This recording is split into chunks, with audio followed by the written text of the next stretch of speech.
Welcome, everybody, to the RnR Catcast, a fan-based podcast focusing on Montana State athletics. We're two dudes named Ryan from the state of Washington talking about our dear Montana State. We hope you enjoy.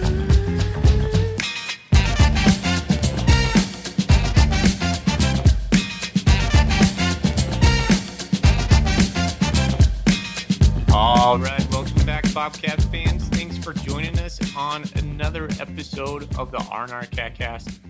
I'm one of your hosts, Ryan Foley. Flying with Ryan Thornburg tonight. We are solo, no Zach. We are the original RNRs of the RnR Catcast, and we're part of the Big Sky Podcast Network. I want to give a shout out to our main sponsor this year. If you're passionate about supporting Bobcat athletes, visit bobcatcollective.com today to learn more and sign up to be a member for as low as $25 a month. Membership supports student athletes and provides great perks for members, including exclusive access to events, behind-the-scenes content, and more. Again, that is bobcatcollective.com. Thorny, it's good to be on with you, buddy. We're on the heels of getting our butts whooped over in Autzen Stadium, 59-13. But I don't think all is bad. There's some good takeaways to talk about. I know Zach and I did an instant reaction show. I'm excited to get your take. How's it going?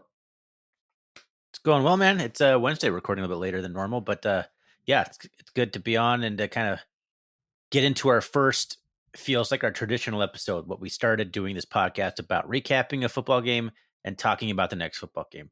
That's what we started this whole podcast about. So this is our first one of our, 8th season doing this? Yeah. Just nuts. But yeah, I'm excited to be back at it. Probably a little bit rusty on this one, I suspect, but here we go. Not sure why Monday didn't work. I think it was some sort of Labor Day thing that ended up not working for all of us. And then Zach had to work tonight. So he's out for tonight. He'll be back soon. Yeah, man, I'm stoked, dude. I wasn't too stoked after watching Montana State play, though, on Saturday. It was interesting for sure. Yeah, that was not a real fun game to watch, but not super unexpected. But we'll get into that in a little bit. Yeah. All right. Okay, so let's get into the show rundown. We're going to do the news, and then we'll get into the top 25. We'll talk about Coach Vigen's press conference and what he wore. We'll do the stats of the last game, and so we'll recap the Oregon State 59-13 loss. And then we're going to preview the showdown, the event in the state of Montana, the Gold Rush game against South Dakota State. I can't wait for that one. And then we're going to get into the Golden Coolies and buy ourselves at the very end. We won't have any betting lines unless Zach somehow left those with you. I don't think he did. No. Okay. And then we will put a pin in Name That Cat since Zach is not around. Sounds great. All right. But first, let's talk about what's in our Golden Coolies. Oh, crap. What button is it? And now, Bobcat. Nope. And now. What's in your Golden Coolie? Panic. Told you there'd be some rust coming out of this one, even though I've done that several times here in the last month. What's in your Golden Coolie is brought to you by Wilbur Ellis. Go see Shea Richter and Company up in Fort Benton for all your farming and fertilizer needs. I am T-minus, as of time of recording, 11 days away from a Spartan race. I've decided to really hunker down for the last 2 weeks here, and I'm not drinking, so I have a Budweiser Zero in my Golden Coolie. Budweiser Zero. I've tried other fake beers, and for some reason the Budweiser Zero is the best to my palate. Yeah. Even like of microbrews, I've tried nicer ones, but the Budweiser Zero seems to hit the spot more than any other fake beer for some reason. All right. I have a garage beer. I'm not sure if you're familiar with this. Garage beer lime. There it is. I believe that's made an appearance on the show as well. Yeah. It's Kelsey Brothers. There you go. Thank you, Taylor Swift. I'm not sure how that works. If that's how that works, but it all leads back to Taylor Swift, right? Fair enough. Okay. Speaking of Golden Coolies, we've had a couple winners the last couple weeks, and you haven't emailed me. You can find me on Bobcat Nation. I'm Common Cat. I probably can try to do better at tracking you down, but if you win a Golden Coolie, it would be easier to email me or Ryan. He's Celtic Cat, or just if you're on Twitter, direct message us, and I'm happy to get those to you. We're flush with a new stock we ran out last year, and just wanted to put that out there. Okay. I really appreciate how you said email and then just provided a way to private messages on a message board instead Are of they any not sort the of email same? address. So okay, email would No, be they're not the same. what was our email? RnR Catcast. RrCatcast If you at want to go email. gmail.com. I mean, wherever, man. Just find us on Twitter. Just shoot us a message anywhere. Email, Twitter, Bobcat Nation. Yeah. All right. We'll get it to you.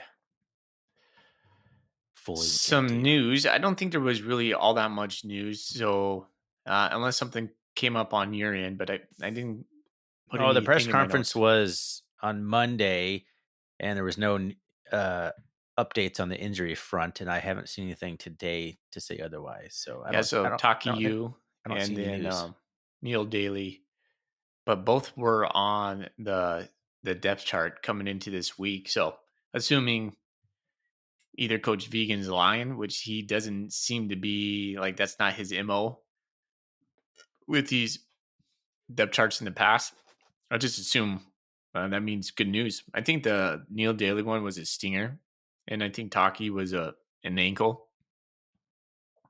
From what I heard, it wasn't serious with Taki. All right. Well, let's get into the top 25. North Dakota State stayed number 1. And here's where the flip-flop happened. South Dakota State and Montana State flip-flop. So South Dakota State moves up to number 2. Montana State goes down to number 1. South Dakota State took down Sac State in kind of a weird game. I don't know the score right away. We covered that in our instant reaction show, which Zach and I went a little long, probably twice as long as we normally do in those instant reaction shows. We will get better. Sorry about that. But yep, so that prepares a number 2, number 3 showdown. I want to give credit to Coulter Nuanez. I think this is his stat, but he said has been since 1984 since a top 3 showdown was at in Bozeman's or at Montana State in Bobcat Stadium. So that's an interesting little tidbit right there. Wasn't one of the Cat Grizz games top 3 to showdown? I don't think so. I don't think the Grizz were top 3 at that point. Or was it like 2 and 4 or something? Yeah, it could have been like that. And then at one point, remember when Montana State was number 1? I think that was 2015, 2014, and then they might have been earlier than that. The Grizz came in and beat us. That was 2011. We were number 1 and we got shellacked. Okay, so there you go. Not that I have that seared into my brain or anything. So South Dakota remains number 4. I'll just go through the top 10. Tarleton State moves up from number 10 to number 5. Montana moved up from number 7 to number 6. Classic Grizz moving up without playing any football. Yeah, right. That is so. The only so 0-0 team in the top 10. Your Montana Grizzlies. I did listen to. It was a long week for me, and it's a long week for me when I actually start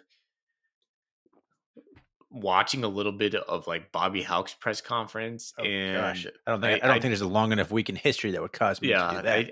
I dipped my toe slightly into that cesspool, and then gosh, he's so damn grumpy. It's just weird to watch him. Just uncomfortable to watch him. But what he did mention is by the time they kick off, there will be some FCS teams who will have played 3 games before they have played their first. I was like, damn, that is wild. Yeah, they need the extra week to prepare for who do they got? Central Washington? Central Washington, yeah. There you go, Cupcake City. Good job, Grizzlies.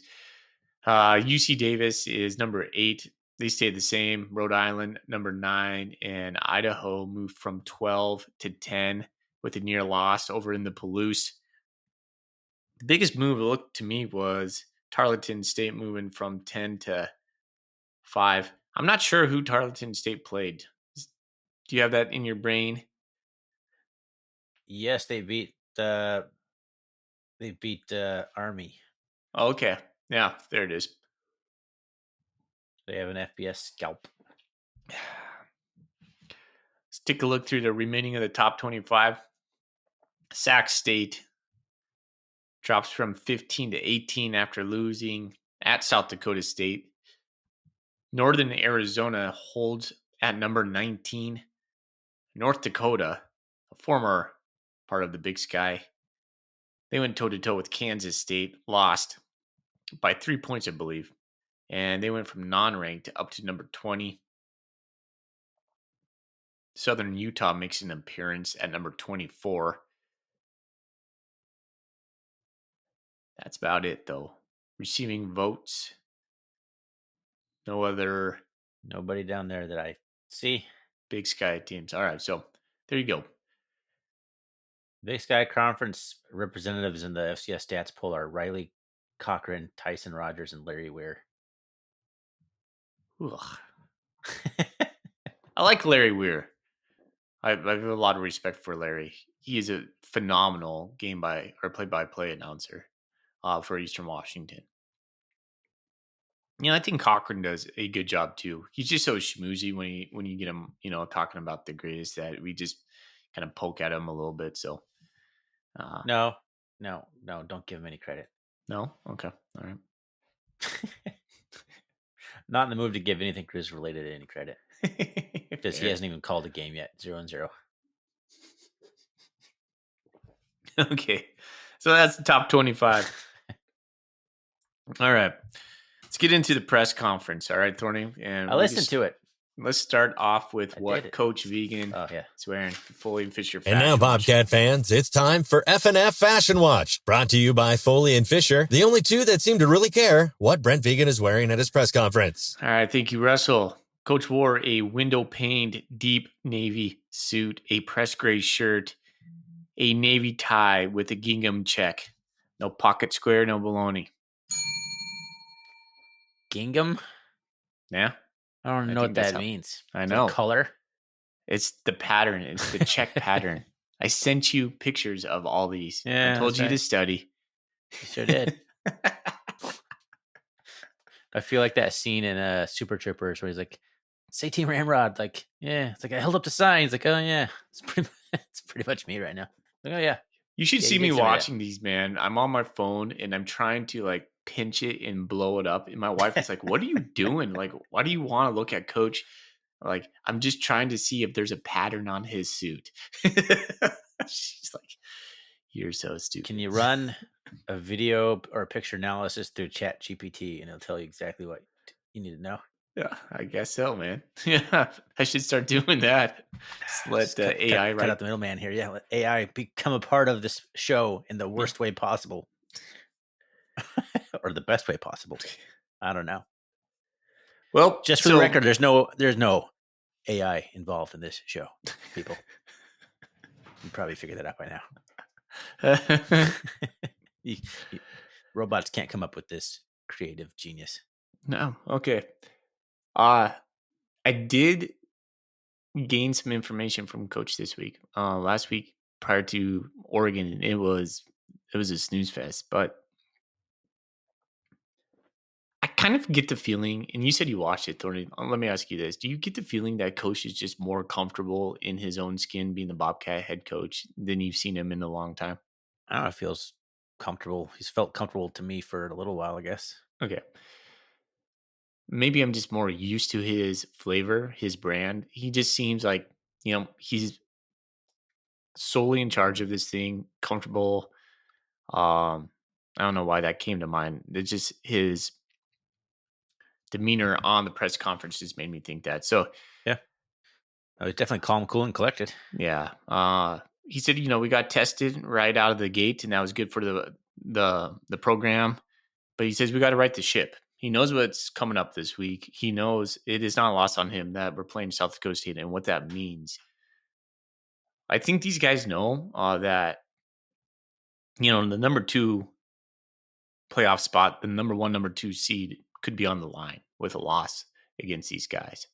And we know that's pretty much the determining factor, a large determining factor on who gets to go to the national championship in a semi-play in the semifinals. And so you might say, hey, well, we lose to South Dakota State in this game. No big deal. Their top 2 team kind of is a big deal, because if we can't get that last home game in a semifinal game, if we go, I don't know, the rest of the season and get maybe another loss or whatever, we accumulate, and then we have to come up through the ranks in the playoffs, that becomes a way harder path to the national championship game. So he knows what's on the line. Let's see. Anything else that came off? He talked about Justin Lamson. You can tell he's a big fan of Justin Lamson. He says that guy can lead us. And in fact, after the game in Autzen, when they were doing that presser in that noisy tent, it was really hard to hear. But he would say, we have something in that guy. We can go somewhere with him, is what his line was. And I think that was reflecting on Lamson's ability to just not crumble in the moment. Like, Lamson, to me, was kind of one of the stars from that game. He was tough. He had fire in him. Something like he was kind of a vocal leader, something you didn't see out of Tommy Malott. Tommy led in different ways. It seemed like Lamson leads in a way that's more kind of traditional, like fire and brimstone. If that's a way to describe a quarterback, probably not. Yeah, probably not, but I know what you're getting at. Yeah, he's just he's a competitor, and he wears it on his sleeve, right? But yeah, he said, one of the things he said about Taco Dowler, another star of that game, it's like, we got to get better distribution to our other receivers, because Taco, he said, had a third of his catches in one game that he had all of last season, which is bonkers. Yeah. So yeah, he said he's motivated to compete against one of the best programs in the nation coming up. He said won't make us or break us, but it doesn't matter a lot. Kind of alluded to that already. Yeah. So, and the last thing he said about Gold Rush, and we'll talk about the importance of Gold Rush here in a moment. He goes, it has the potential to be the best it's ever been on Saturday night. So that was what I took from the presser. You said you watched it. Congratulations. Welcome to the club, Thorny. I mean, I listened to it, but I did listen to it. I catch about a third of them. And half the time that I start them, I don't finish them because I usually just get busy. And frankly, they're just boring. So this was a 40-minute one. This was long. Yeah, I'm not sure I caught all of it, but I got most. I got all the way to the point where he's talking about Gold Rush being potentially be the biggest one it's been yet. I swear he gives the same answer every year to the Gold Rush question. Well, it's just another opportunity to play in front of our fans. That's what he says. The first thing he says about Gold Rush every year. I bet if I went back and listened to last year's the same question about what does Gold Rush mean, I bet you the first 2 minutes are probably word for word identical. And that's not a knock. It's just something I noticed. Yeah. It's like, I mean, how many times can you answer the same question about the same game? What's the importance of Gold Rush on the fans or to you? It's like, it's going to be the same answer every year. Not going to change.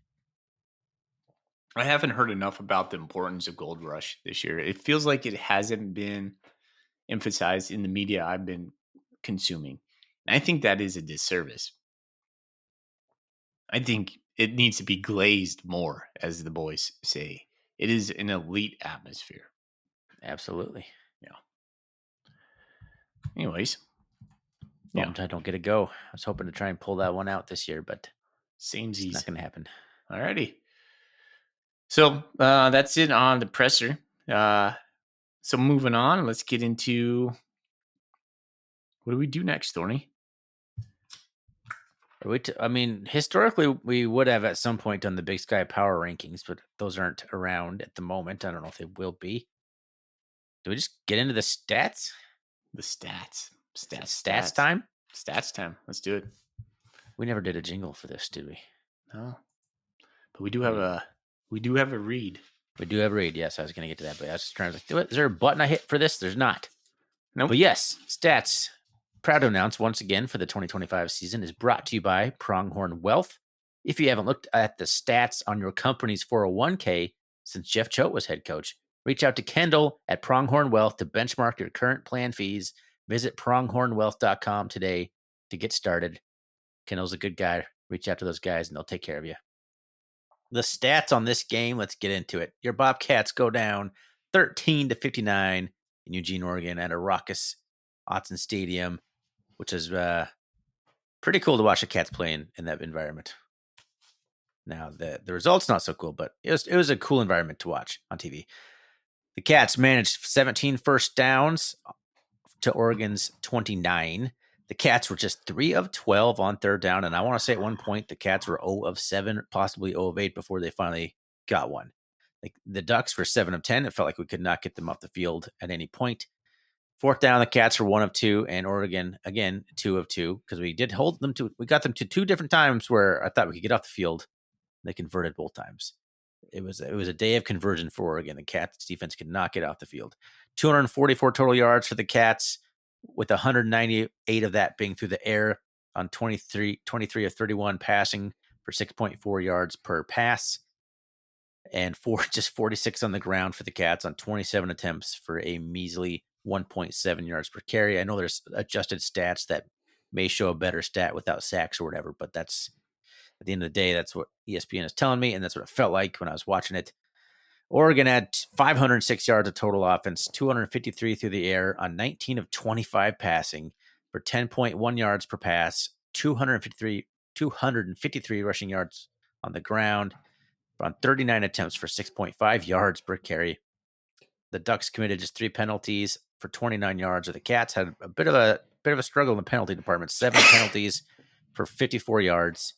You do have a mute button, Ryan Foley. That's right. I do. The Ducks had the ball, time of possession for 30 minutes and 8 seconds, and the Cats managed just 29 minutes and 55 seconds. So it's pretty much dead even in the possession battle. So turnovers and time of possession were about dead even. So there you go. There's the team stats. Some individual stats. Justin Lamson was 23 for 31 for 198.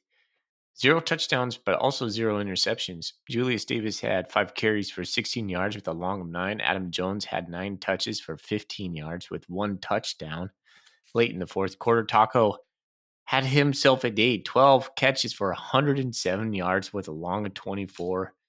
And he had 1 carry for 12 yards. Rocky Lencioni, 4 catches for 39 yards with a long of 24. Kane Dowler led the team with 10 total tackles, 7 solo.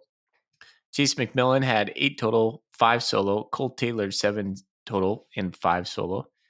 And Miles Handstead was 2 for 2 on some field goals right down the middle, 41 yards, 42 yards. And he was 1 for 1 on his extra point. Dante Moore, QB1 for the Ducks, was 18 for 23 for 213 yards and 3 touchdowns before he got pulled. And then just a couple things. Oregon had 6 plays for over 20 yards. Those would be called explosives. Montana State had 2 plays for over 20 yards. And Oregon did not have a play of over 35 yards. So both of our explosive plays by Taco Dowler. No, one was from Rocky. Oh, okay. Oh, yes, the 24. Yes. So those are your stats. Condensed. Yeah. Usually you go much farther down on the list of players.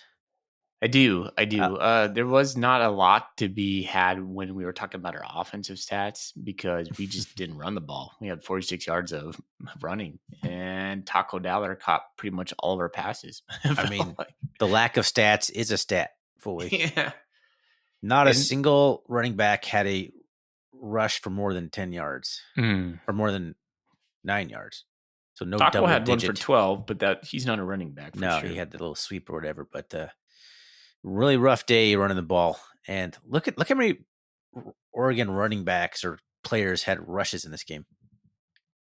1, 2, 3, 4, 5, 6, 7, 8, 9, 10, 11, 12. 12 players had a rush, according to the ESPN stats. Jeez. That's nuts.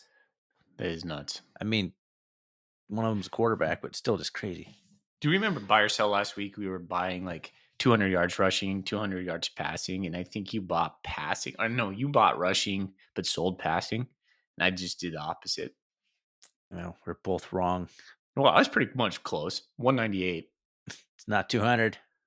So where Foley was right. Almost right. I'll give you an almost on that one. Yeah.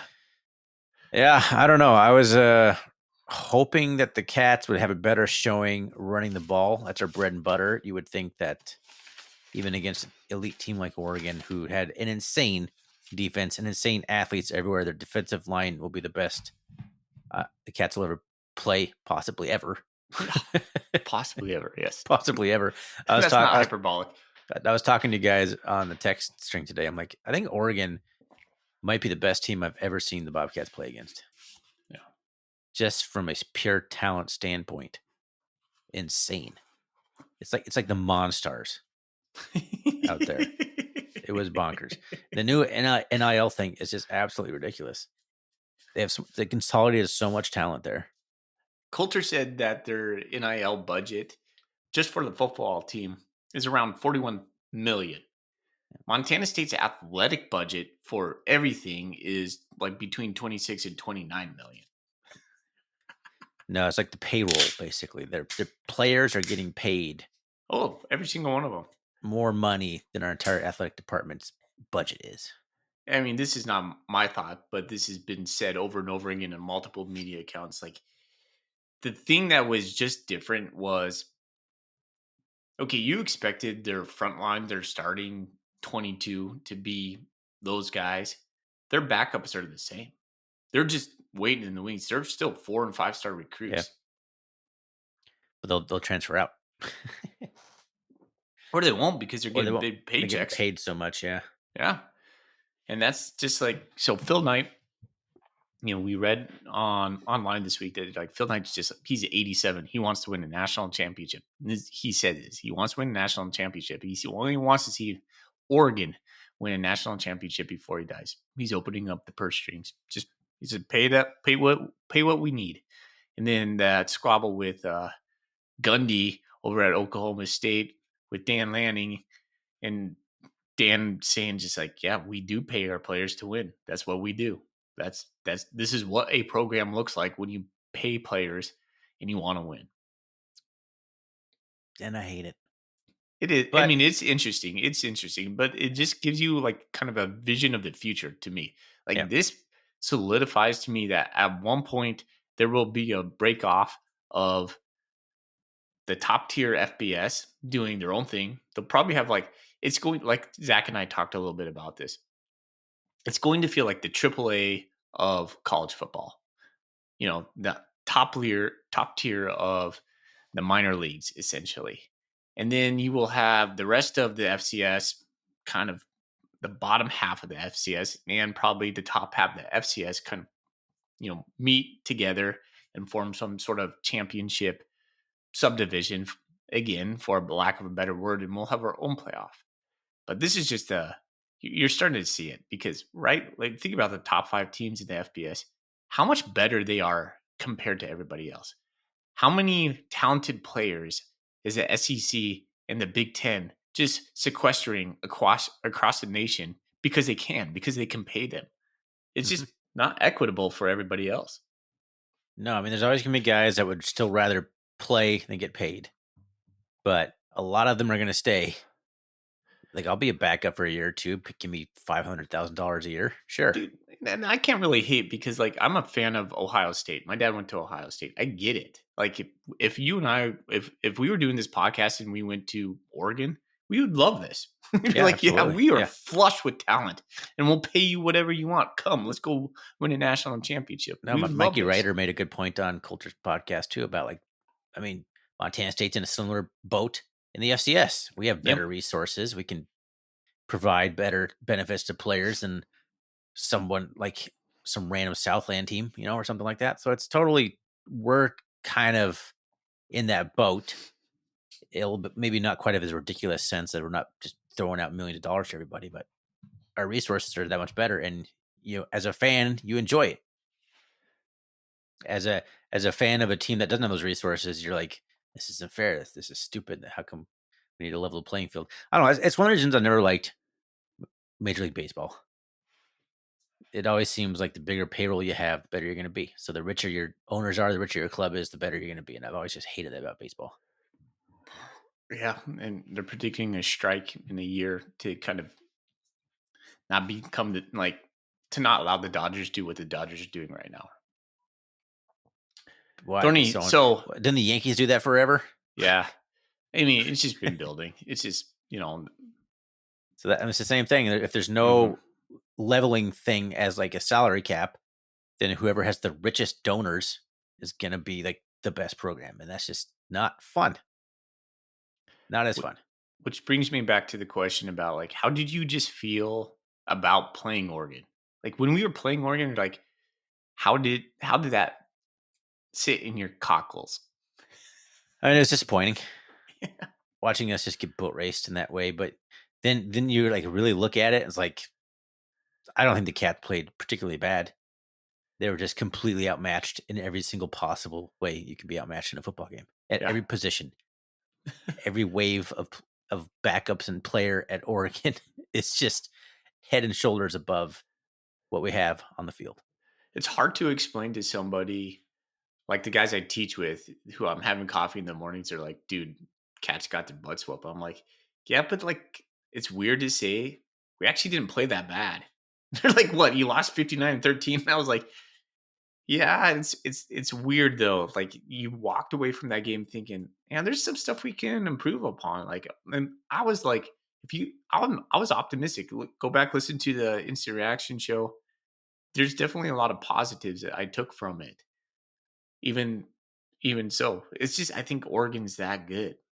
I do think Oregon's that good. I would have liked to see some better things from the Bobcats in positions that we are expected to be very good in.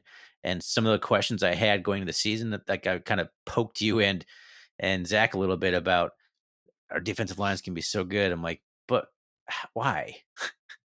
Remember, I was kind of like, what exactly makes it so we're going to be automatically better? And I didn't see much to answer that either direction, I suppose. It's hard to tell against an opponent like Oregon. I don't think the defensive line got pushed around, but they did absolutely nothing also. So it's kind of like they didn't get shoved all over the place, but they didn't create any plays. There was zero pressure on the quarterback. He had as much time as the quarterback would ever want. At the same time, Montana State wasn't really rushing the quarterback. They weren't blitzing as well. No, but nobody got close to him more. So, and then offensively on the offensive line, they got beat pretty badly, multiple times. We had multiple 3rd and 1s or 3rd and 2s that we could not convert that turned into a couple 4th and 1s that we could not convert. So not even be able to get like a 3rd and 1 against even a team like Oregon was a little disappointing. Well, devil's advocate to that again would be that all those offensive line players were playing a position that they had practiced in a week for. Yeah. Because Burke Mastel broke his hand. I understand. And there's a lot of things that I've told myself to. Not only do we have a new offensive coordinator, a new defensive coordinator, a shuffled offensive line, we have a new offensive line coach on top of all this too. There's a lot of things that can gel and will take some time to probably come together. But a lot of it looked pretty polished already. Again, just exposed. Any flaws or cracks that we had were exposed because Oregon is just superior athletically. Their tight end is like one of the most ridiculous looking dudes I've ever seen. Sadiq. What is that guy? Humans don't look like that, man. Built in a lab. They don't look like that. Hey, Thorny. Poor Williams just bouncing off of him. People are critiquing his tackling or whatever on that. It doesn't matter. The point is he just got thrown aside by a giant human. That's really all it was. I know. So I was able to watch after our game finished. It was a little bit later, but the next game I tuned into was Sac State, South Dakota State, and it was just like watching slow motion.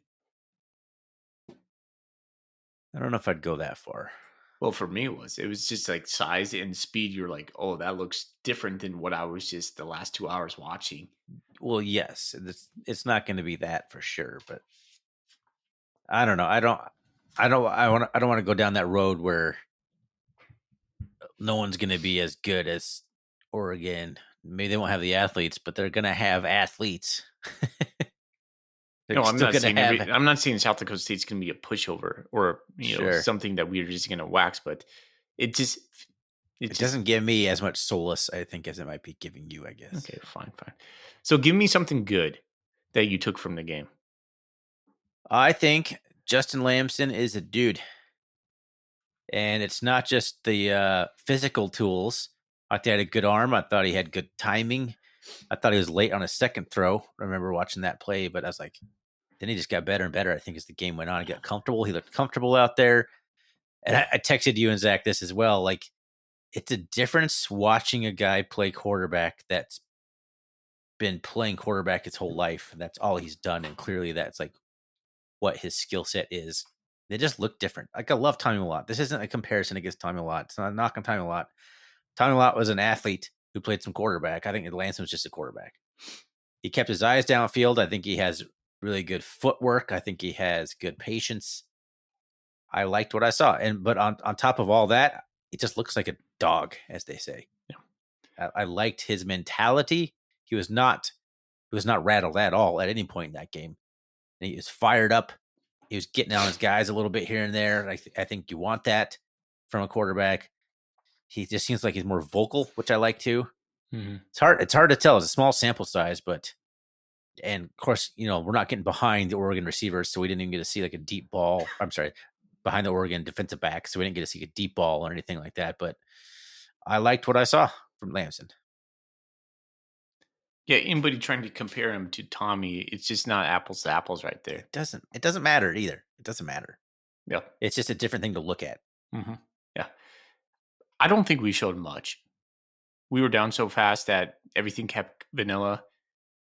I was impressed with his decision making, although I didn't see him look at any other receiver. Like, Lamson was just like, okay, one potato, one Mississippi. Like, I'm going to Taco. I know he's open. So he wasn't really making a lot of reads, at least from my vantage point. Yeah, but if Taco's open, throw him the ball. Exactly, right? I'm not sure it's a knock if your first read's open. It was weird to see Montana State throw over the middle for the first time in probably 10 years. Yeah, I mean, we did a little bit last year. I think last year was our best year in a while, but we probably had more in this game than we had. But I love the fact that I saw us make plays on short yardage plays where we could pass the ball. So think about this. Last year's team, we would have run the ball 50 times against Oregon, and we would have net maybe 75 yards. Maybe Tommy gets, you think more, maybe, okay, let's call it 100. Tommy gets loose on one of those scrambles on a broken down play or something like that, floods the field, whatever. I think now the Montana State Bobcats are positioned to pick up short yardage downs with the run and with the pass. And that, to me, like, if I'm a defensive coordinator, like, let's say if I'm coming in from South Dakota State, I'm their defensive coordinator. No longer is it just stuff the box with 8 guys. Put 8 guys close to the line of scrimmage, within 5 yards of the line of scrimmage. It's like, okay, we got to account for Taco Dollar. We got to account for Chris Long. We got to account for Rocky Lencioni. We got to account for the tight ends. And then that's going to open up. That's just going to soften for our run game too. So I think this version of the offense has potential to be lethal. I agree. I still need to see Lamson throwing in some tight coverage. I need to see some guys go up and win some balls. He did throw in tight coverage. Did he? I mean, yeah. I didn't get to watch. I only watched basically the first half. So there's definitely a chunk of the game I did not see. But I still need some guys like make those contested catches, get up and make those hard catches, go win those balls. Like, especially a team like South Dakota State, they're going to have good coverage. They have good players. Yeah. You can't just find the wide open guy every time. So, but I think it's really positive start. I liked what I saw out of the defense in terms of like flying to the ball.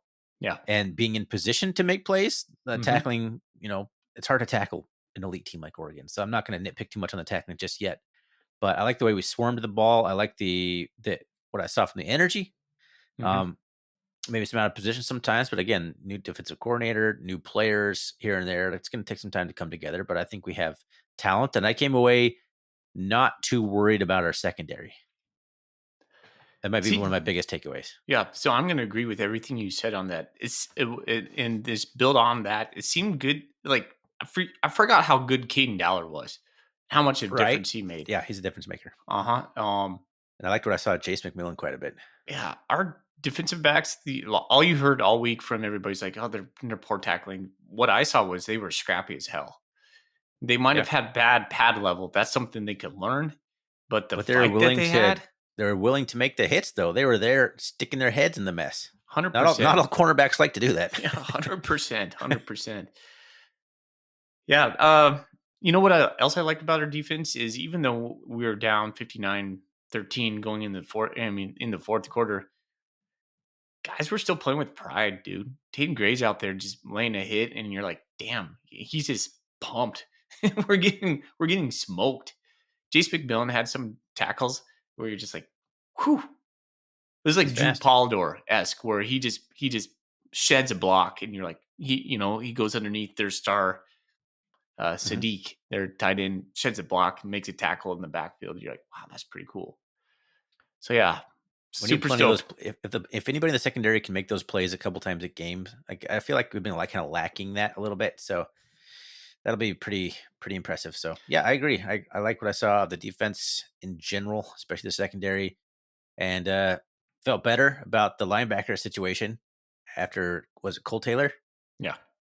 He looked good. I was worried all year, like, all right, what happens if Greeby or Daly go down? Because, like, first of all, I was not super sold on Greeby and Daly just yet. There are a couple of young guys that I think maybe need a little bit more time. But especially, like, if they go down, what do we got? But I think Cole Taylor answered some questions on that. Guy out of Great Falls. Love it. Which one? What school? Seymour. Darn. He was quarterback. One of those guys on the quarterback turned linebacker. Yep. I listened to his interview with Coulter today. That's pretty cool, man. Coulter's really that was his biggest takeaway. Apparently, was Cole Taylor was just mean, athletic, quick to the ball. Instincts were there. Could be a diamond in the rough for the Bobcats. Some guy we developed and could pay some big dividends for us. That's pretty cool. I got one more good thing I want to say because you're asking me about good things. It's like, it's so obvious, but I haven't really actually said it necessarily. Taco Dowler, man. Yeah. Taco looks legit. He's going to be a nightmare for the FCS. He was a nightmare for Oregon. Yeah. Yeah. And at some point, they had to know the ball's going to 14. Is he 14, right? Mm-hmm. Okay. And they still couldn't stop him. And they offered him afterwards, from what I heard. Yeah. Who knows? Yeah. That's crazy, dude. So anyways, we can't not say good things about Miles Sandstead. Thank you. Yes. Because I'd have been sad if we didn't. I don't know if you saw the first field goal when they lined up, and this is on the heels of the pump block and all that stuff. I was like, this is not going to go well. They're going to block this. I thought for sure. I was like, they're going to get a hand on this, or he's going to rush it and just duck hook it, and he just nice little draw right down the middle. Yeah. I was like, I watched both of those on highlights, so they're both nice kicks. Just they not only were they nice kicks, they were nice kicks against Autzen. Against the Ducks in Autzen Stadium, and you're just like, wow, okay. That just feels great, man. And he's a success story, that feels so good as a Bobcat, knowing we got that dude back there. Whew. Didn't Zach ask if we think he'll be the all-time point leader? He asked. Yeah, I didn't do that research. Yeah. Is Jason Cunningham? I think he is. He has to be. Yeah, he's up there. He has to be. Tommy Malot's probably up there too. Yeah, we scored a lot of points in the last few years, so it could be a non-kicker. Usually, almost every school's the kicker's the guy, but and Cunningham was a 4-year kicker too, like day one stud. Sunshine. I don't think Sandstead. What year is Sandstead? I just don't think he's going to have enough games to catch whoever the point leader Try to is. do a little crack research while you keep talking about this. Let's see. Record book. Yeah, I'm not going to. Maybe this is what we asked ChatGTP. Who is the all-time leading scorer for Montana State football? All right, let's do it. Who is? I just talked about we don't use AI in this show, and now we're doing it live on the podcast.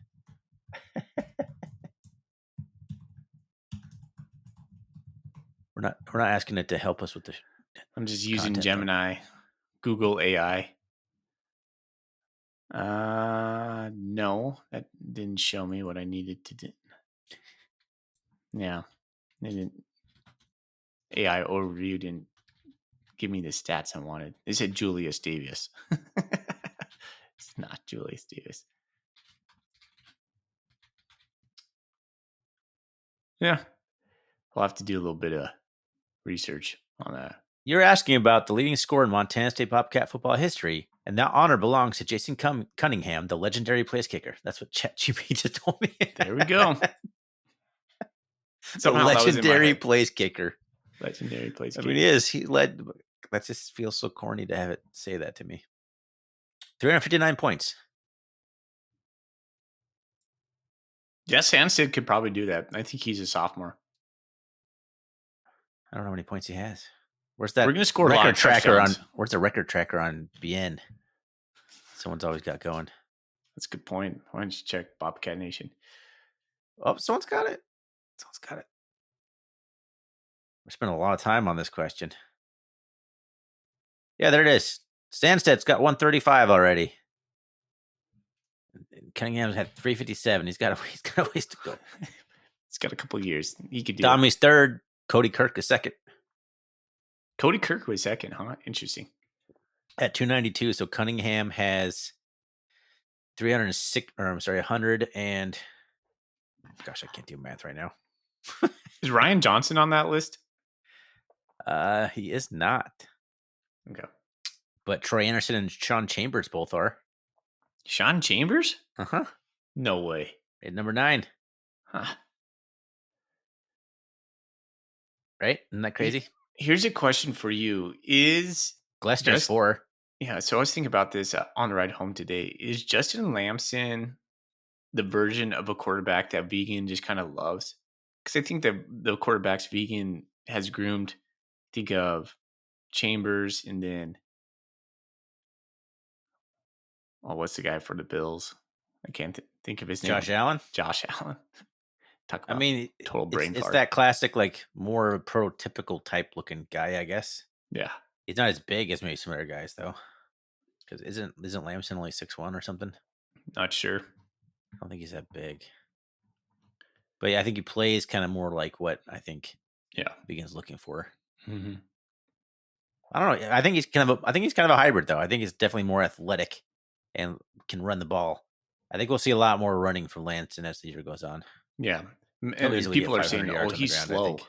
It's like, he's not slow. He's just Not slow. Everyone was slow against the Ducks. just pump the brakes. And also, everyone's slow when you compare who's been under center for the Cats. Chris Murray, Troy Anderson, Tommy Watt. Just a bunch of 4'4" dudes. Those are like legitimately fast guys. Who am I missing in there, too? Isn't there someone else? Well, even before that was Dakota Prukop. Well, you had Who was plenty fast himself. You had that one guy. Oh man, our first guy under Choate. He lasted all but. Well, yeah, since Chris Murray. So I'm throwing out the 4-star Wazoo transfer guy whose name I can't remember. That's who I'm talking about. Yeah, but since Chris Murray, it's just been nothing but running fast quarterbacks. Yeah. Gosh, that's such a weird trend, right? It is a weird time in Bobcat football. In some way, it's defined Bobcat football in the last, 15 years. Tough, running down your throat because we can't pass. Well, you said last 15 years, so now you've entered McGee territory. Okay, so last 10 years, at least. Even then is Prukop. Yeah, Prukop could pass. Yeah, Prukop was probably the most talented If we were in that list, if we say McGee's on the outside of that list, Prukop was the most talented for sure. If you're talking to a guy that I think that Jeff Chochi's Brent Vigen would want right now, I think Prukop would be the guy that Brent Vigen would love. I think he's like an underrated Bobcat. All right. We're way off track. What are we even talking about? You're just shaking your head. All right. Right. Anything else on the Oregon game? I didn't get your good, the okay, and the bad because you weren't on the. Yeah, I don't know. I don't feel like the only other thing that we didn't stop them once, right? No, we had them in 3rd and 14. That was. I thought depressing. we blitzed on that one. I might be wrong, but the middle was open. The referee kind of picked. I think it was Dollar. I was like, man, we're gonna get off the field. Nope, they got probably like 16, 17 on that play. It was kind of disheartening. Yeah, that was depressing to not get one stop. Like, I don't care how good a football team is. You should be able to get them off the field once just on a basic, the guy misses a pass or something. Yeah, at the same time, like, put that in context that we didn't give up anything over 35. So to me, that just says we were just in base, just keeping everything in front of us. Let's see if that's what we are going to be. If that's the defense we're going to be under Sean Howe. I don't think so. I don't know yet. It's a small sample size. Why put anything out there that you don't need to show? Okay. Any other closing comments from you on Oregon? No, I've said it all between both episodes. I was kind of like a little bit upset that we were playing Oregon at one point. I was like, out of all the FBS teams, why does it have to be like one of the top 4, one of the top 5? I know they're number 7 in the pools or something like that this week. Who cares? Who are 6 teams better than them? I don't think there are. So it's not the same as saying even playing like Kansas State. Like when you're like, oh, look at North Dakota, they went toe to toe with Kansas State. We're like, let's play Kansas State. We could go toe to toe with them as well. So I didn't get much from this game. It was booked back in 2019, is what I heard. Yeah. So yeah. I just don't know how much to take away from this game is really where I've been struggling with. There's definitely some positives. There's definitely some things I thought we could have done better. Ultimately, though, I don't think it's going to have any real big bearing on the rest of the season. No. Exactly. But it does shape my feelings for our next opponent.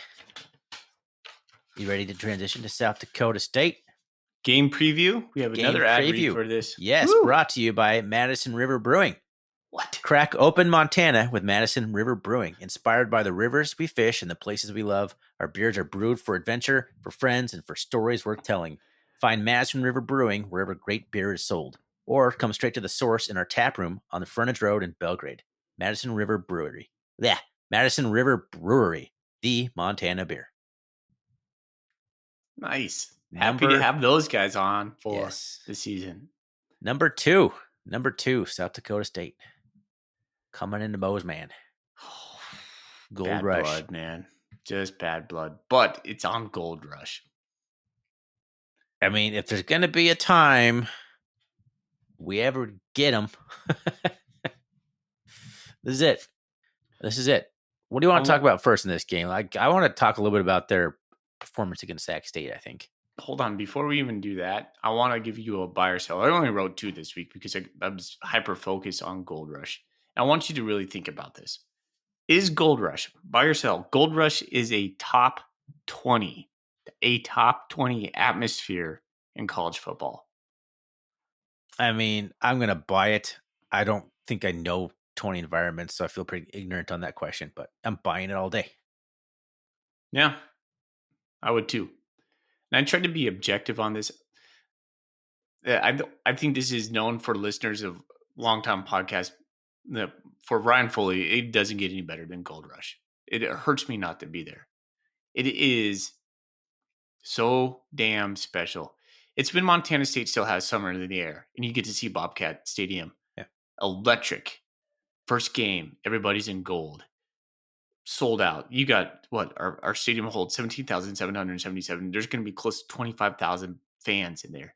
And now, Thorny, you have that little cabana stuff that they have over in the end zone with faux bleachers that they have put up with the little bougie things underneath. So the players are going to be running out, not just from the BAC, but it's going to be kind of a new tunnel between those two stands they put up. It's just going to be nuts, Thorny. And to me, when you pair that with the waning sun of a Montana sky that just casts that golden glow, and then you have all the gold in a sellout stadium, and it's loud, it's raucous. I just can't think of 20 other atmospheres in college football. Now, I've always wanted to go to a SEC night game or Ohio State game. I'm sure there's atmospheres that are just electric. But to me, the size doesn't matter. It's just how intimate and special it is. You get the horses running out that first time. It's just special, dude. I don't care.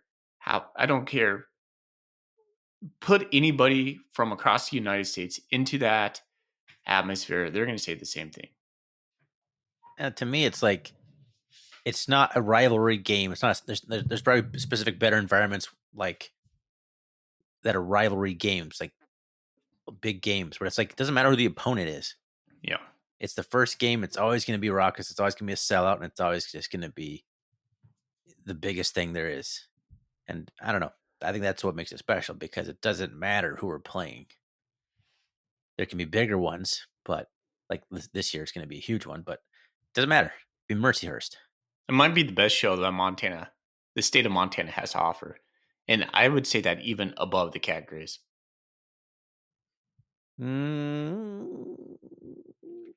Cat Grizz is pretty sweet. It is pretty sweet.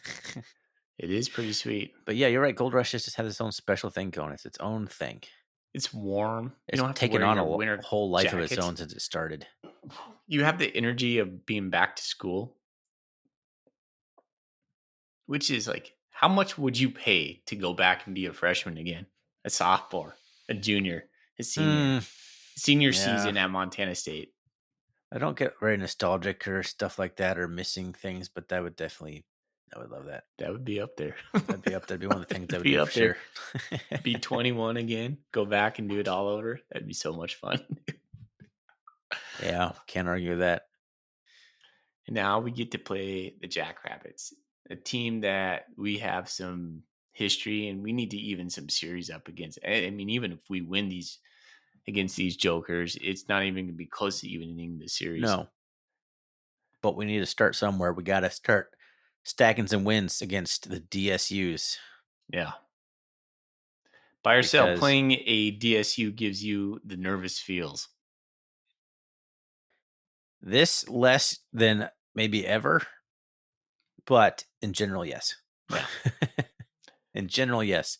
I'm pretty, I don't know, even after waning about my confidence after a couple days after the Oregon game, because at first I'm like, all right, I feel pretty good. Then I started researching a little bit more and saw what they did at Sac State, and I wasn't feeling as good. But it's like, I don't know. It's at home. It's Gold Rush. I'm putting a lot of faith in the fact that we're going to come out and look more energized, and it's going to look like a whole different team because we're playing someone that's more similar skill-wise in our same league. I don't think South Dakota State's out of our league like maybe they have been in some other previous years. No, I think this is going to be a bloodbath. Although this to me has a billing of how I felt about when we were going to play Idaho last year on late night. Remember that game? You know, that's actually a good comparison. I do kind of feel similar leading up to that game as I did last year, leading up to this game as I did for that game. Yeah, and that was big time. Like there was lots of hype for that game, lots of talking from the Idaho fans. Like that was a big time environment on ESPN. That was a majorly hyped game. And we crushed them. We took their soul. Smoked them. Yeah, smoked them twice that season. That was pretty satisfying. Yeah, I mean, this could be that. This could get out of hand where we could steamroll them, or we could have a dogfight. If Thorny, remind me, in 2016, did we play these guys in Gold Rush? We did. That was Chris Murray. Yeah, one of his first. I think it was his sophomore year. I don't think it was his first year. That's when Vinatieri's son did that Yeah, I fake. did that fake that kind of iced the game for us. But yeah, Fake Chris punt. Murray, we watched the Chris Murray throw for 300 yards in that game. Can Chris Murray pass now? I remember that. He looked amazing in that receiver game. too. He was a big dude. He only played one season for us. Was hurt. Jabari Johnson? Yep, there it is.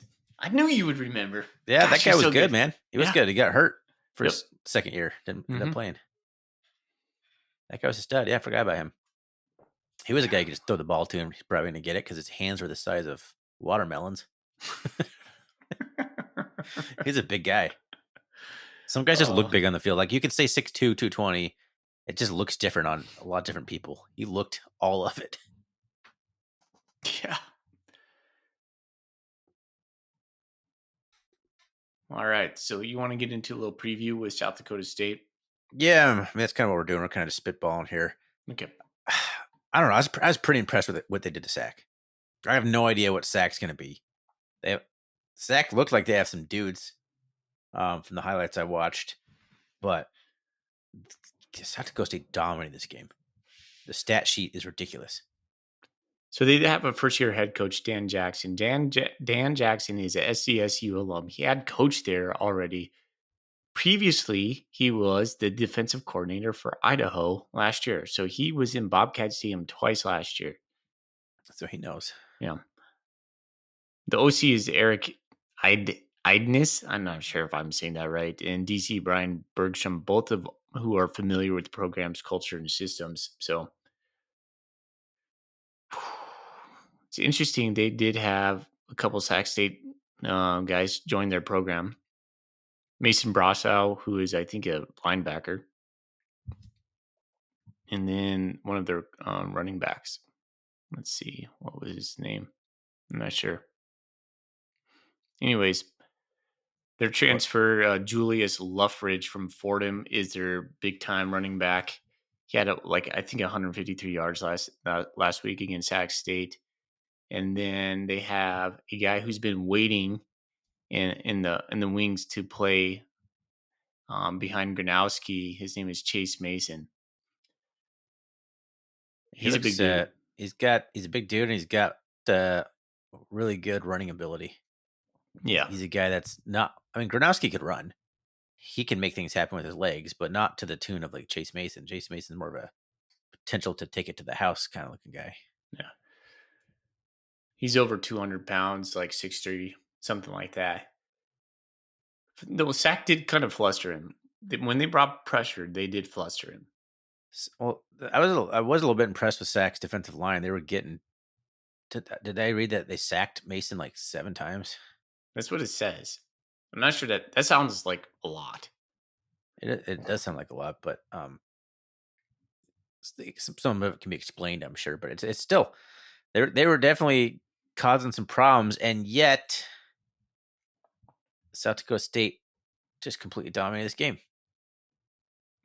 I think that says more about Sac State than South Dakota State. I mean, 7 first downs for Sac State. 131 total yards, 1.0 yards per rush on 24 attempts, 1 yard per carry. Yeah, I mean, Sac had 19 minutes of time possession. It was a domination. The score clearly is not indicative of how ridiculous this game was. I know.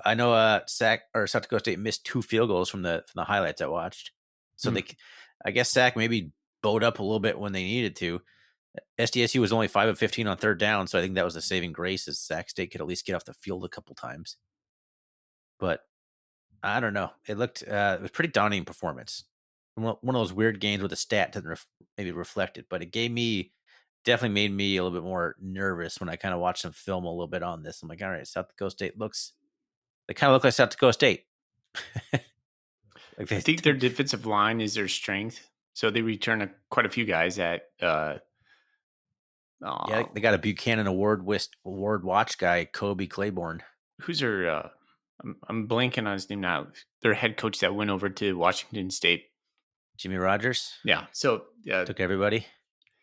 but a couple guys stayed, and that's what I'm trying to say is their defensive line have some returning guys. Their linebackers are a little bit more fresh, and their defensive backs are a little bit more fresh. And so those are potential weak spots for them. But their And I offensive think line is pretty good. Their someone defensive was line saying is probably the solid. linebacker Chase Van Toll was ejected for targeting, maybe, so he might miss the first half.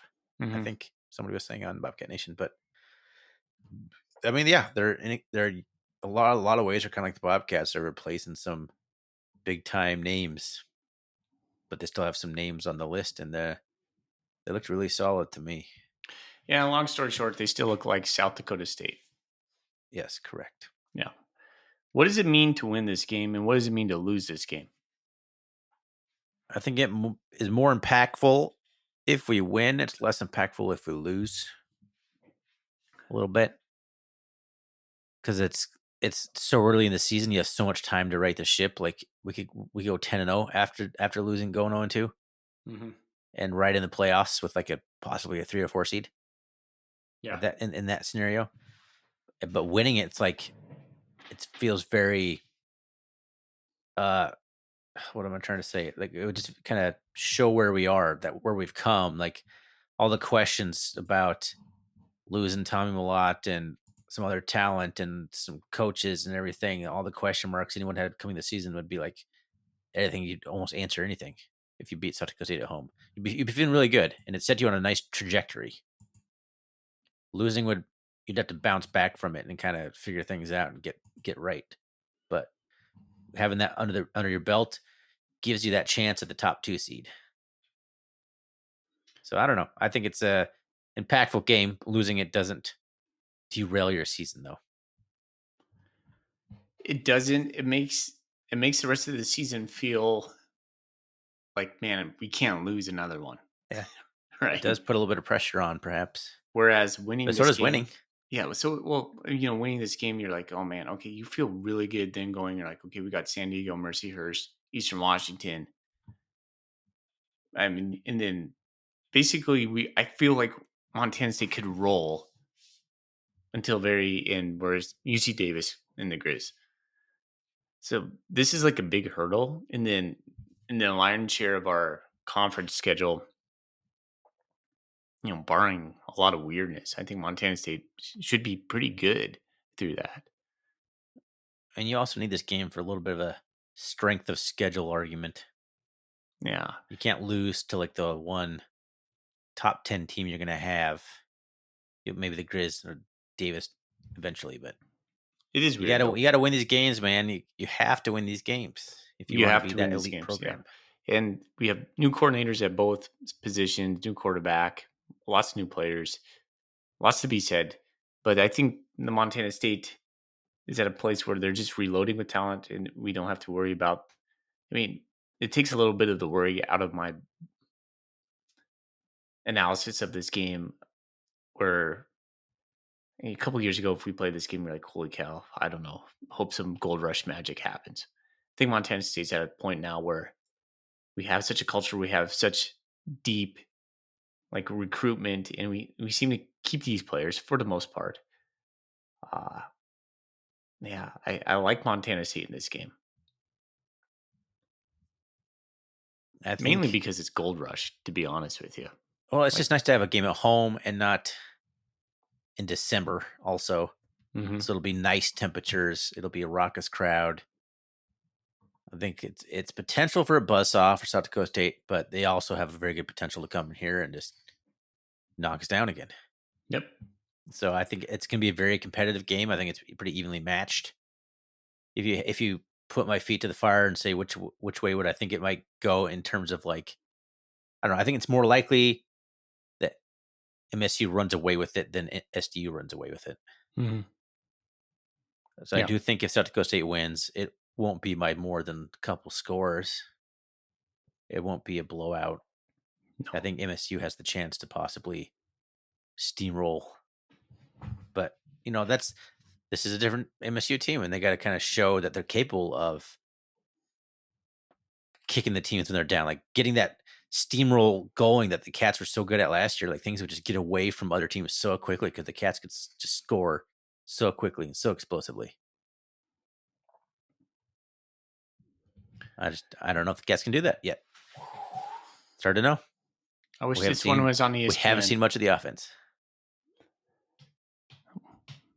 Yeah. There's so many unknowns going into this game. I just think we got our butts kicked so bad that everything was so vanilla. Like we didn't see any of the running game. Any of it. No, it's almost like we're coming straight out of fall camp still wondering, is Julius Davis Julius Davis? Yeah. Is Adam Jones going to be able to take the next step? Like none of that was answered. All right. Because those are the things we need to know. Okay, Lamson proved he can do something. Can we do what Montana State has done, which is run the ball against everybody? Don't know yet. I feel like we can, but TBD. I think for South Dakota State, their strength is going to be in their offensive line and defensive line. I think some of their weaknesses could be maybe just inexperience. Even with Chase Mason, they lose some of their top receivers. Griffin Wilde left. They don't have the brothers. I'm blanking on their names. They were twins. What was their names? Yankee? Yeah, the Yankee twins. They left. Linebackers, Adam Bach is not there anymore. Was Bach a jackrabbit or was he a bison? I might be getting those conflated. Now I don't know. I think it's a jackrabbit. Yeah. Pretty sure. But I always do that on this podcast where I say something and I'm like, but maybe I'm wrong. So, gosh, it just feels like Montana State has enough questions. The Jackrabbits have enough questions. They both have the culture. It's just like, it feels like back and forth. It's kind of like even matched. Where the push comes to me is like Montana State's at home, gold rush. And we should take it. I'd like to see Montana State flip flop and the rankings come next week with a solid win over the Jackrabbits. Let's go. Sure. Let's go, man. I'm excited. Gold rush, big time opponent. What more can you ask for? Not much, man. This is get a chance to just wipe away any taste you had from Oregon. Yeah, this, as Coach Vegan said, this could be one of the biggest gold rushes, the most electric atmosphere that we've ever had. Enjoy it, Bobcat fans. It is special. Can't wait to watch it on TV, see social media videos and counts of people there. Love that stuff. All right, let's get into some Golden Coolie questions. Okay. Hour 12. All right. Roger Fisher, what, if anything, did we learn from Sac State SDSU matchup that is relevant to this week's game? I'm going to give you two things, Roger. We need to put pressure on the quarterback. I think if we put pressure on Mason, he's going to, I don't know if he'll be able to process it. He's going to want to run. And then that's the other thing. We got to contain Mason. I learned that South Dakota State's run defense must be pretty good to hold a team to 1 yard per carry. I don't care who you're playing. You're playing the FCS team that only ran for 1 yard per carry against you. That's pretty ridiculous. Yeah. They definitely had a salty defense, much like they've had for many years. Okay. Let's see. How did Daly get hurt? I'm not sure. Vegas Cat. I think it was a stinger. And then you got in a hamburger thorn dog, grilled split hot dog on top of hamburger. What are you talking about here, Thorny? He asked if I like to grill hamburgers or hot dogs, and I figured I'd continue with my mix the chili kind of thing. So I figured I'd do some sort of way where I could have a hot dog hamburger, the hot dog split on top of a hamburger. Worst take ever, sis. Oh, he said my worst take ever was I like boiled hot dogs better than grilled hot dogs. That is a terrible thing. Are you serious? I don't know. I like the texture a little bit better on those. Really? I don't know. I like them both. I do like a boiled hot dog though, and kind of like then you put it in the bun. It kind of steams the bun a little bit, softens up the bun. It's a nice little combination. That's what you get. That's what you get in like the vendors. They just pull it out of that hot dog water. It's been stewing in its own juices all day. Those are good. It can be. If you ever open up your hot dog cart, are you just doing boiled dogs? No, I'll probably grill them. Yeah, exactly. Well, it depends. I bet you that your coney dogs are boiled. There's no grill marks on those. No, probably not. It just depends on the kind of dog you're going for. It changes the mouthfeel.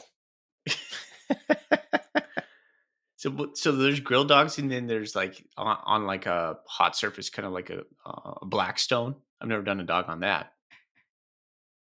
Yeah, I've done that. Yeah, Okay. It's a griddle dog. A grill dog. There it is. Okay. Let's see. A lot of people talking about how to cook hot dogs on Bobcat Nation. I think that's I it. started a thing with thorn dogs. It could be something. It could be our chilies this year. We'll see Chili how that dogs plays are out. Chili dogs, yeah. Let's see. Oh, Joe Bobcat says it is late, so you've probably already recorded. This is when I posted back on Monday. He says, "How are you three feeling about the no huddle offense? I thought the Cats ran it well without many mistakes in execution. I'm not sure I noticed it all that much, Joe. Yeah, to be determined. I don't know if I have any like distinct thoughts on that. Did we huddle last year? I guess I didn't pay attention to that we were doing something different in the huddle or no huddle. So I guess I didn't really notice. I did know that Lamson said his computer in his ear was not working, or in his helmet was not working for the first half of the game. So when that happens, right, the other team has to also cancel theirs? I'm not sure about that. I thought that was the rule. Like if one team's communication is down, then by rule, the other team needs to not use their communication, because otherwise you could just sabotage as the home team or something. Not that I'm saying somebody would, but it's like that's in the spirit of it. I think that's why you have to do it. So I was curious when I read that. Like, does that mean the other team had to do it? Does that mean Oregon had to do the same? I don't know. Leaning into this hot dog bit, Colorado Cat says, "Sign me up for a thorn dog," and that got me thinking. What would a thorn dog? Is that just going to be your brand, or would that be a brand plus a exclusive or featured hot dog? Both. Okay, what would be on the thorn dog? The thorn dog's probably just your basic hot dog, just a simple classic grilled. And I'd probably recommend some toppings on it, but it'd be customizable, you know. So if someone walks up and says, "I'll take a thorn dog," that's just a frank, just regular hot dog. Yeah, that's classic. I think you're missing the boat on there. I think a thorn dog would have to be something unique to you. Okay, I do have some pretty weird hot dog ideas. Give me that your I've best come up one. with this in this venture. My best one? I don't know. Just give me one you're excited about right now. One I'm pretty curious to see if it would taste pretty good. I was thinking about getting like an andouille sausage, like a Cajun spiced hot dog, and then like putting like red beans and rice on it without the rice. So kind of like a New Orleans Cajun take on a chili dog, but with like red beans, spiced red beans on an andouille sausage. What do you think about that? I'd be down. I was like, that could be pretty good. I'd be down. Or it could be real weird. I have a lot of taste testing to do this winter. I want to do like some sort of buffalo chicken dog. I think that'd be pretty good. Like a chicken wiener. Maybe a coleslaw spiced with buffalo sauce on it. Buffalo ranch coleslaw on top of a chicken. Oh, that sounds pretty good. Something I would request, something like Asian. Give me an Asian dog. Ooh, an Asian one would be good. Yeah. I'll have to think of something like that. I got chorizo dog. That's going to have like pickled red onions on it, maybe. Something like that. Have you ever had bacon jam? I have had bacon jam. Yeah, I think bacon jam on top of a hot dog, pork jam on top of pork would be legit. That'd be pretty good. Yeah. See? It's fun to think about. Lean into the grilled onions, maybe even the crispy onions. I don't know how fancy you want to get or what you can make, but yes, It's a hot dog art. I can't have 37 ingredients with me. I know. It's gonna get out of control. I know. Sauces, though, too. Sauces. All right. That's all I see on Bobcat Nation. You did send me a text today with a good question from Kendall from Pronghorn Wealth. You want to read that for us? I don't have it up at the very second. Oh, yeah. Who wins a 46-mile walk-off, referring to the CSG Bobcats guy who said he would walk a mile for every point that MSU lost by in Oregon. So he did it. He walked 46 miles, which is pretty impressive. Good job, buddy. It's a nice little bet. And I like that he did that in like spirit of being confident in the Bobcats. So I do like that. But he asks us, who wins a 46-mile walk-off, Thorny or Foley? And does the answer change if you have to eat a thorn dog every 5th mile? I mean, clearly you're winning without the corn dogs. You're a long-distance runner. So that's pretty easy for you to win on. But I think I have a chance if we have to eat a thorn dog every 5th mile. Yeah, the answer is easy. I'm going to win. I don't know. I can't see you eating hot dogs and keep But going. here's the problem, though. I wouldn't walk it. Get the meat sweats. Yeah, that would be hard for me. Walking is a different muscle group than running. Well, I've been doing a ton of hiking, so I feel maybe I do have a chance in this one. I could complete That's 46 miles uphill. faster than you can complete 46 miles, even if I had to eat a thorn dog every 5 miles. But if I had to walk it, you would have a chance. Well, I guess I need to make the thorn dog special, whatever you hate the most.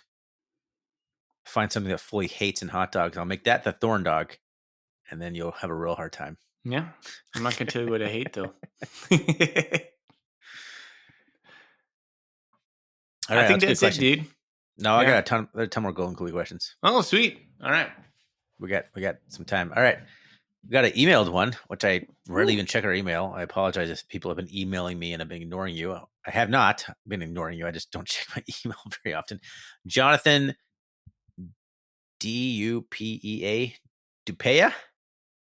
asks us, we have to walk 75 miles listening to the Grizz Fan Pod the whole time to guarantee a national championship for the Cats. Can you do it? Yeah, those guys are good, actually. They're kind of fun. I've come around to them. They're entertaining in their own way. Yeah, I'd do it. It's kind of like the old joke, like Missoula would be pretty cool if it wasn't for all the Grizz fans. Like the Grizz Fan Podcast would be fun if there wasn't Grizz football involved, you know? That's an acquired taste. Just a ribbon. Yeah, I could do it. I can absolutely do that. Yeah. That's a lot of one podcast, though. It is. Of any podcast. Yeah. But I don't hate their podcast, so it's fine. Yeah. I can do it. Good question. I like those kinds of silly questions. T. Reno asks us, what do you think about players turning their game pants into game shorts? Badass or just bad? I've noticed Is that like when you like roll your pants up? Yeah. I don't like it. I'm like mid on it. I don't care. Like whatever. I don't. It just seems weird to me. Like I always think of like, so Taco's one of those guys. I'm like, what about when you take a face mask to your knee? Yeah, I don't know why you don't have knee pads on. Yeah, if you could pad something up, I would. You're like, what makes you faster? Like, how much faster, dude? Christopher Hill asks us, since the Cats were seriously outmatched, do you think the Cats played more of a base O or D as a strategy not to give SDSU any intel? Yeah, 100%, dude. Yeah, we already kind of touched on that. Yeah.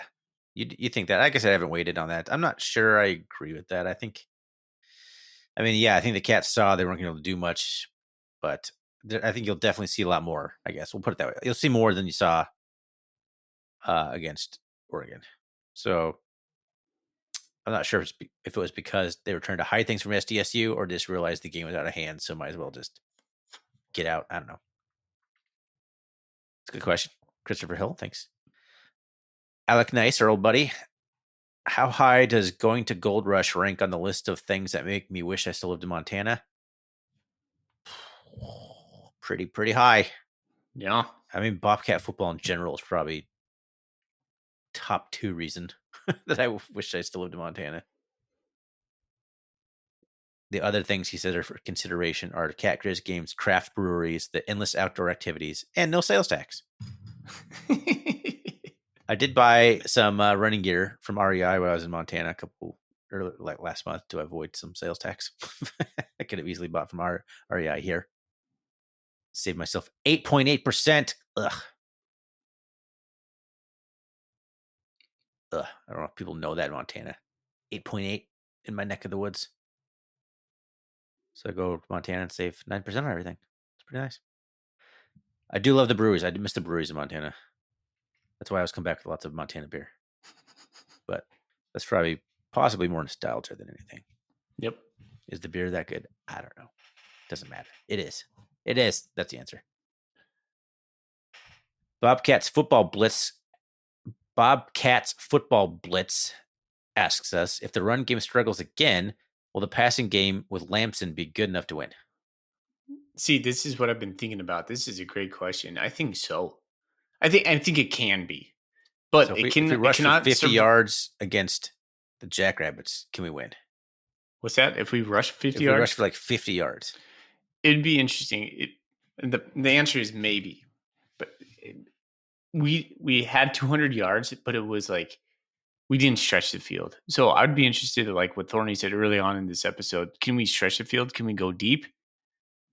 Because we proved that we could go medium, but can we go deep? I want to see Chris Long, his speed. Because when he had the ball, it's like, okay, there it is. There's that Ty McCullough kind of speed. I also liked Rocky Lencioni, man.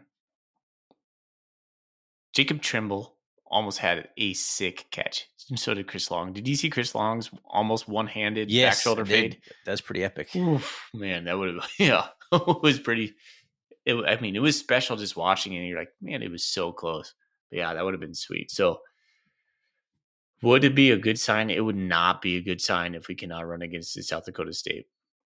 But I don't think that's going to be the issue. I think we will turn some yards. Are we going to be able to run like 200 bills against these guys? Probably not, unless it's a runaway game. I think Tommy padded our stats for quite a few years. How many games did Tommy have over 100 plus yards of rushing? I mean, that stat is kept. We could go back and look at it. Or how much did his presence and his threat open it up for the other running backs? True, but I would argue also that his presence of running also stacked the box against us. So yeah, that's true. That's true as well. So I guess that's kind of a double-edged sword. We'll kind of see how that plays out against other competition. My thoughts is this. I think because we have shown that we can pass the ball against Oregon, the penchant of packing the box probably won't be as prevalent as you've seen in the past years, especially with Tommy under center.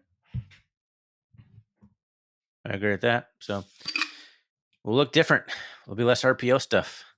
How's that work running the ball? We'll find out. All right, that's it. That is it for the Golden Coolie questions. There's a lot of questions. Thanks, everybody. Woo! A lot of Thorn Dog questions. People want to know more about your business venture, man. Well, they heard a little bit. Some of my ideas. So here's what I want. A lot more to talk about. I think I want to think about what the Foley dog would be.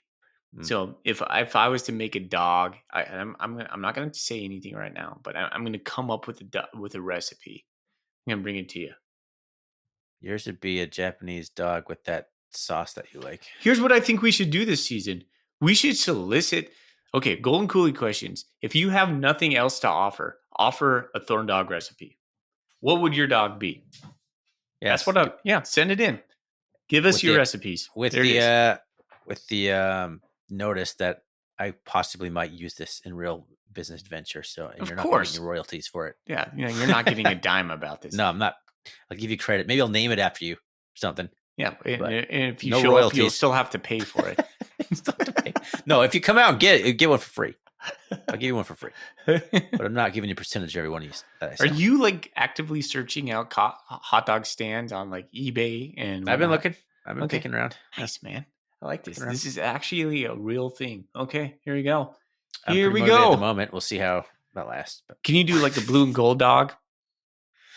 Has something to do with blue and gold. Cat dog. Ooh, there you go. There it is, Tony. cat the dog, cat dog. like the TV show. That's The classic. cat dog. The cartoon. That's like half cat, half dog. So many questions. People would be like, "Is this made out of cat?" No, it's still. Not like cat dog. I don't know what would be on a cat dog. Take a Let's figure that one cat out. dog with a side of mustard, please. See, I think that's where you differentiate yourself. Is that you have to have like good sauces. I would definitely make some of my own sauces. I thought about making my own mustard. No, just getting real gourmet with it. Okay, we're gonna lean into this. All right. I think I know who we should pick. It was that last guy that we just talked about. The last question you read. I'm not sure his name. What was the last question we talked about? Could we beat SDSU Oh. with passing? Yes, let me go dig it up.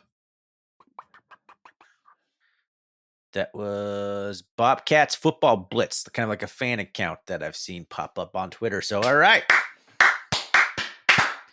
I don't know if you're a competitor or whatever, but you want a coolie, you're welcome to it. All right. You're That's welcome it. to it. Good job, buddy. All right, let's get out of here then, huh? Fun episode. Sorry, Zach couldn't make it tonight. He'll be on the regular rotation, but that's the nice part about there being three of us. One of us can have something else going on and still have a two-man pod for everybody, not just one person fumbling through or nothing. You can always find us on Twitter, RrCatCast. You can find us on the web, rrcatcast.com. You can email us at rrcatcast@gmail.com. Bobcat Nation, a couple of recurring threads over there, the Golden Coolie one. We haven't posted links to episodes in a while on Bobcat Nation, but that's okay. We don't need to. But Gold Rush coming up, Foley. Let's get a big go Cats from you. Go Cats. Go Cats.